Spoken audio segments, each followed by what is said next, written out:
फिर है इसका point number 10, responsiveness evaluation criteria. Bid evaluation में रिस्पॉन्सिवनेस डिटरमाइन करते वक्त ये फैक्टर्स कंसीडर हो सकते हैं। सबसे पहला है डिलीवरी टाइम, उसके बाद है परफॉर्मेंस, एफिशिएंसी, एनवायरमेंटल कैरेक्टरिस्टिक्स, फिर उसके बाद है पेमेंट टर्म्स एंड गारंटी, फिर उसके बाद आता है प्राइस, और फिर उसके बाद आता है operating, maintaining and repairing cost. और इस रूल का पॉइंट नंबर 11 ये कहता है कि इवैल्यूएशन वही कंडीशंस पर हो जो टेंडर डॉक्यूमेंट में पहले से ही मेंशन्ड है।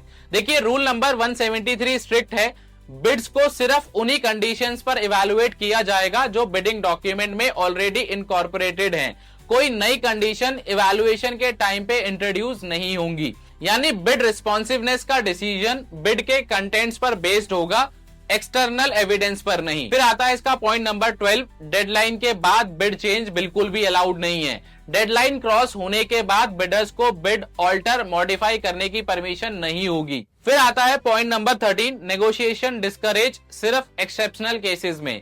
बिड ओपनिंग के बाद नेगोशिएशन सिवियरली डिस्करेज्ड है, लेकिन एक्सेप्शनल सर्कमस्टांसेस में जब एडहॉक प्रोक्योरमेंट हो, अनअवॉइडेबल हो, तो प्राइस नेगोशिएशन सिर्फ लोवेस्ट इवैल्यूएटेड रिस्पॉन्सिव बिडर से ही हो सकती है। फिर आता है इसका point number 14, contract award usually lowest evaluated responsive bidder को। Contract normally lowest evaluated bidder को ही मिलना चाहिए, but only if bid responsive हो, बिडर एलिजिबल एंड क्वालिफाइड हो और सेटिस्फैक्टरीली परफॉर्म कर सकता हो। और एक स्पेशल सिनेरियो, अगर lowest acceptable bidder ad hoc requirement में फुल क्वांटिटी सप्लाई नहीं कर पाता, तो remaining quantity as far as possible next higher responsive bidder को ऑर्डर करो, but at the rates offered by the lowest responsive bidder. फिर है इसका point number 15, energy efficient electrical appliances.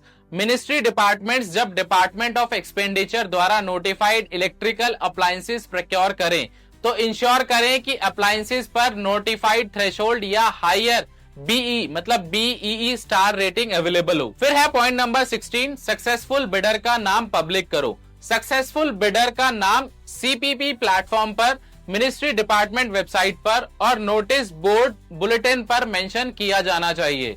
फिर है इसका point number 17, rejection of all the bids कब justified है। ऑल बिड्स रिजेक्ट करना जस्टिफाइड है जब इफेक्टिव कंपटीशन लैकिंग हो, बिड्स प्रपोजल सब्सटैंशियली रिस्पॉन्सिबल ना हो, प्राइजेस अपडेटेड कॉस्ट एस्टिमेट या अवेलेबल बजट से सब्सटैंशियली हायर हो, technical proposals minimum qualifying score meet ना करे, तो उस केस में यह डिसीजन लिया जा सकता है। फिर है पॉइंट नंबर 18, कंपटीशन सिर्फ नंबर से डिसाइड नहीं होगा।